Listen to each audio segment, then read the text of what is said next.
Got up and got an early start this morning. Got out there at about daylight and we started digging our potatoes. A lot of them, the heat has killed them back, and we're getting a pretty good harvest this year. Not what we wanted, but nevertheless, we're getting a pretty good harvest. The ground's real easy to work. We got some rain coming in tomorrow, so we decided to go ahead and get some of these out because there's some of them that are our potatoes and some of them are store-bought potatoes. We're going to be showing you all the differences here. This is one here that was our potato that we raised, and I've noticed ours have these white spots on them like this. So, and the potatoes you see little streaks in them like that. They're lighter color streaks. They're lighter, got lighter potatoes. I don't know what the difference is, but there's a difference. As you can see here, if you look at the plants and see how they look, this is what we look for when we're getting ready to dig our potatoes. Is the dying leaves, the way they die down on the edges and kind of wilt down. We've learned that that's the best point for us to be able to harvest them. And we use a potato fork because it seems to be better than just running a plow through the ground. We don't lose as many this way. We seem like that we get a lot better potatoes. And you'll notice we find more of our own. This one here is another one of ours. To look at the difference in the colors of the skin. I know it's hard to see in them dirty, but if they were washed, you could really see it. These are ours. They're a lot lighter than these. So I may try to save some of these for seed potatoes for next year just to see if there's some characteristic that we're breeding into them, the reason they're a lighter color skin. Yeah, look at that potato. That's what you call nice sized potatoes there now. Look at that. That's fine. That's good eating there. There's probably one that we come over here and stole some little ones off of, and all the nutrition went to that one. I bet that's what it was, because I was always coming over here getting little potatoes out from under them, and I guarantee you that's what it was. Another nice potato. Now look at that. That's what happens when it gets to be extremely dry weather. And then it rains, and then it turns back off extremely hot and dry again. These potatoes grow real fast, and they bust, and then they heal back over underground. Nice potatoes there, boy. We keep all these. A lot of people throw them away, but we keep them for canning in jars. Those things make really good stir fry. Ah, boy, look at this one, baby. Some of them potatoes. That's what you call good potatoes there now.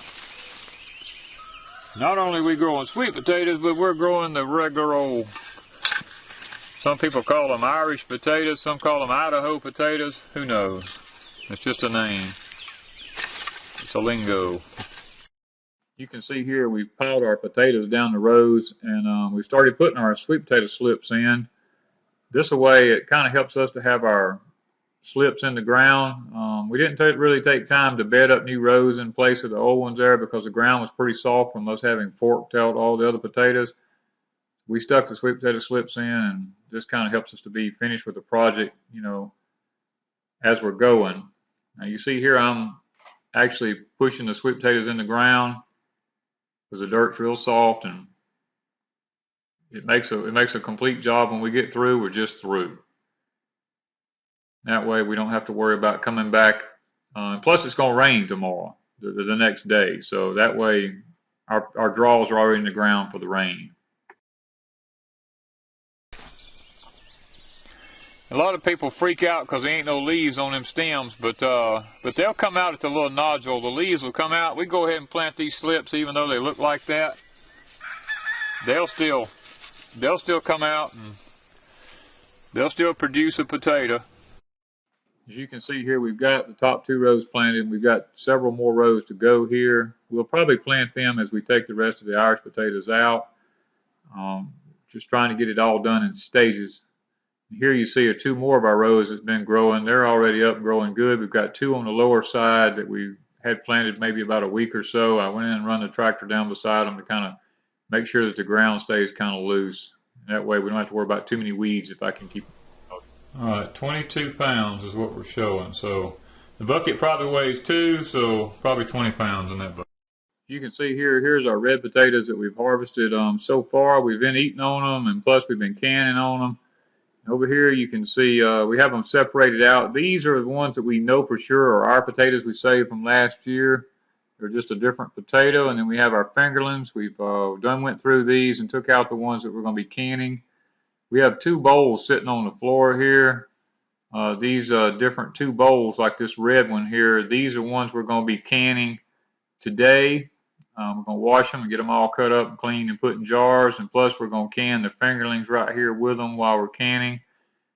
These you will see a little bit later in the video as to where we've got them canned. And not too bad for just 2 rows of potatoes we've harvested on top of the hill and a few of our fingerlings out of the pots outside. So we're really satisfied with our harvest so far this year.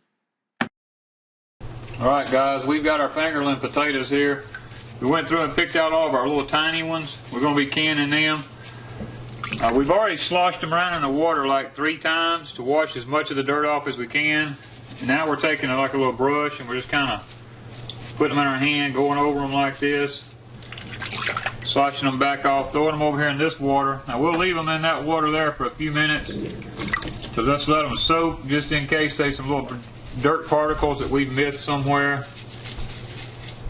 This is how we start off with our little fingerlings. Y'all have asked for a video on canning them, so we're going to kind of show you what we do here at Deep South.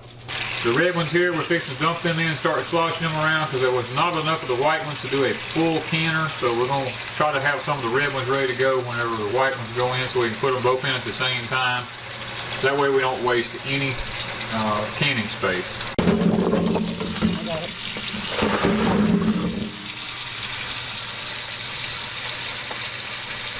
What we do is take them and just start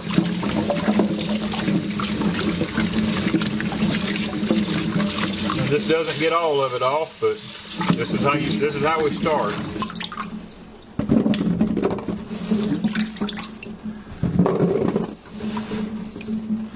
This is our first washing here. You'll see how the water is.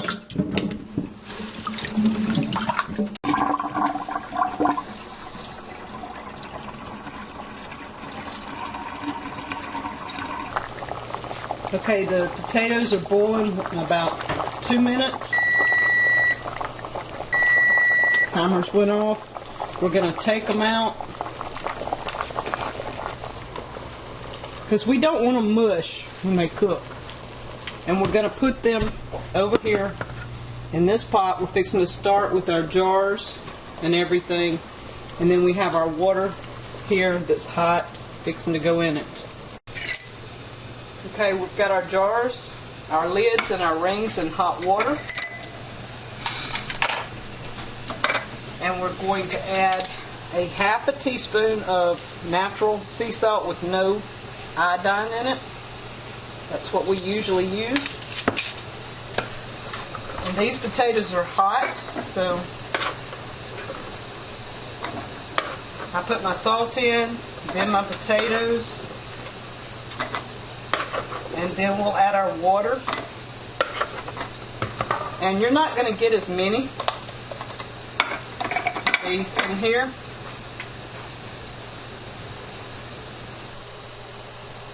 And we fill it to that bottom ring right there. We wipe the jar, and then we cap it.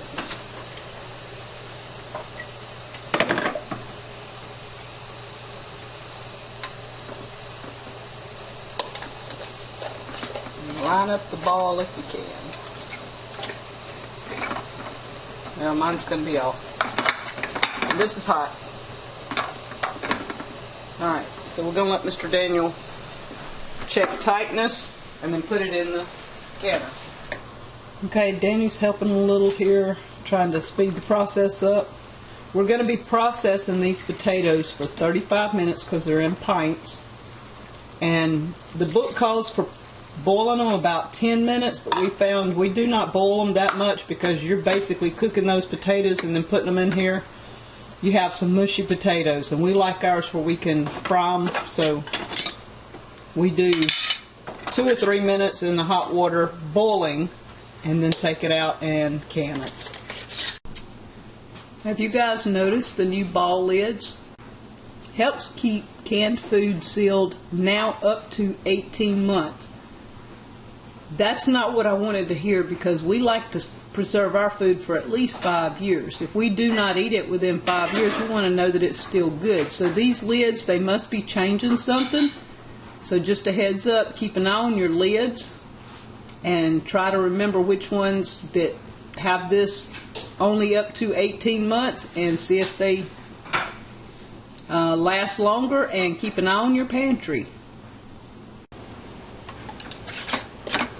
Okay, this is the last of the red ones that we have today. We have 5 fingerlings and 3 of the red Irish potatoes, and they're all wide mouth, so we can't get any more than that in a canner.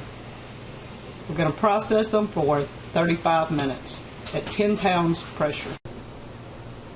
Okay, the little thing here has popped down, the pressure is gone. So we're going to take the top off. And right here is where you can get burnt, so you have to be really careful. You want to tilt it away from you and let that steam rush out.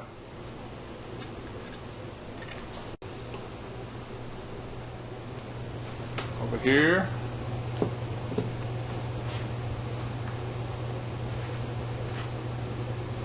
And you have to keep something under it there. I like to drop that one. That thing is not made for... This is not...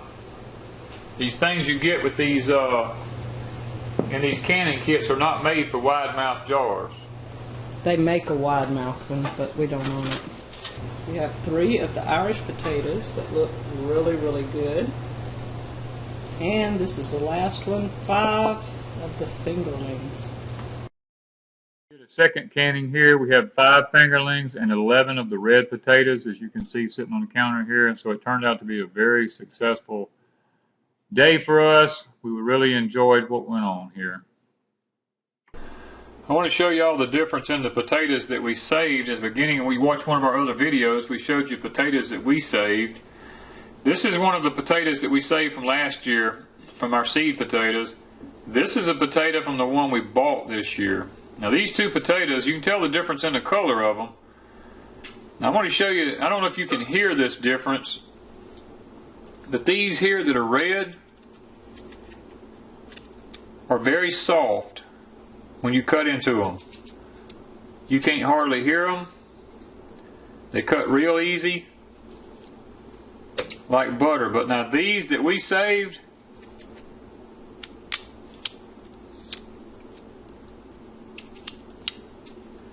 they're crisp like a potato chip. They're a harder potato than the ones that we bought from the store this year. Now I don't know what the difference is, because we saved them from seed potatoes, and you can look at the color of them. You can see the difference in the colors. So I mean, I don't know what happened. It makes me wonder if these seed potatoes that we get have had something done to them, or if this particular potato is just becoming acclimated to our climate. Now it was a harder potato than this one was, so I can't answer that at this point, because this is kind of new for us. We're trying to figure out a way to save our own seed potatoes, and we have noticed that this year. So we're going to keep that in mind and see what happens with them this year when we try to store them. For lunch on the deck, Danny and I had fingerling and Irish potatoes cut and dipped in coconut oil, salt and peppered, and cooked in the oven. These are some great potatoes, guys. Just another way to eat like Deep South Homestead. Thank you.